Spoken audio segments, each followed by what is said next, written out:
July is Mandela month, and a team of dedicated South Africans climbed Mount Kilamanjaro to raise funds for sanitary towels to help keep young girls in school. One of the climbers is our very own Gillian Pillay, who says this was by no means an easy task. Recently back from her adventure, she joins me now in studio to talk more about her very brave journey. And brave, Gillian, is the best word I can think to describe it, because if the viewers had to see how tiny you are and you undertook this huge task, how did you get involved in this? I was one of the fortunate ones. Our head of news looked at the journalists in the newsroom, and everyone knows how I am about fitness, about running, and on that basis I was asked to accompany the climbers to Kilimanjaro to cover it as a news story.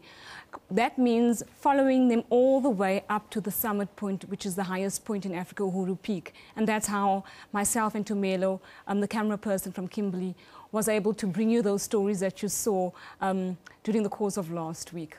Okay, so you say that you are a bit of a fitness expert. So how did you get yourself prepared for this, mentally and physically? I run all the time. It's a lifestyle. It's not something I started because of this particular story. Coupled to that, the group of climbers, they knew about this in February already, and they were going to the Drakensberg, and they also utilized the Westcliff stairs, which is 210 steps, which is quite steep, to use that as a training ground for this particular expedition. And I joined them, when I could, and I used that too. It was quite grueling, those stairs, but it was good training, and that's how I managed to just, bolster my fitness. And when we watched that story of you and some of the other people, there were some corporate people, there was Leanne Manners, all climbing those stairs at Westcliff. How did the other people get themselves ready for that, and who else was with you on the team? There was a lot of celebrities involved. We couldn't capture everyone.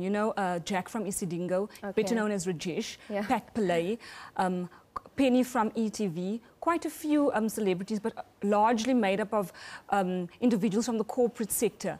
And they basically trained, went to the Drakensberg, as I said, used Westcliff, but it was very hard. I mean, for people like myself even, I always say that fitness was not enough to get you up that mountain. You needed a lot of mental and spiritual togetherness, because there comes a point when fatigue sets in, and then what pulls you to Uhuru Peak? It's your spirituality and your mental strength that gets you to that point.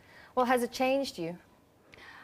I just spoke to a colleague earlier and I said, I've shed the old self and I feel like a new person. You can't be the same after having done Kilimanjaro. You learn disciplines, you learn patience, and it's a metaphor for life. The mountain is life.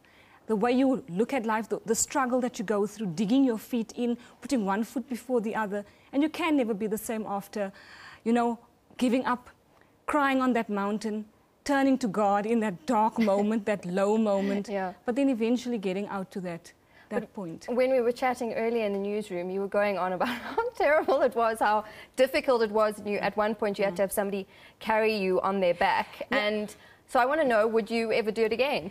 The conditions, I know you want me to talk about the conditions. The conditions were grueling. It's part of, just letting go of the comforts of life. We used wet wipes to wash ourselves. We slept with 5 other ladies in bunker rooms. Yes, when I wasn't able to get myself down the mountain. I got myself down to a point, and then I said to the porter, please, could you put me on your back? Because I can't anymore. Your feet, I've been walking for 7 hours prior to summiting, couldn't anymore. So would you do it again? Yes, I would do it again. Well, there you have it. Gillian Pillay, very, very brave. Thank you very much for joining us.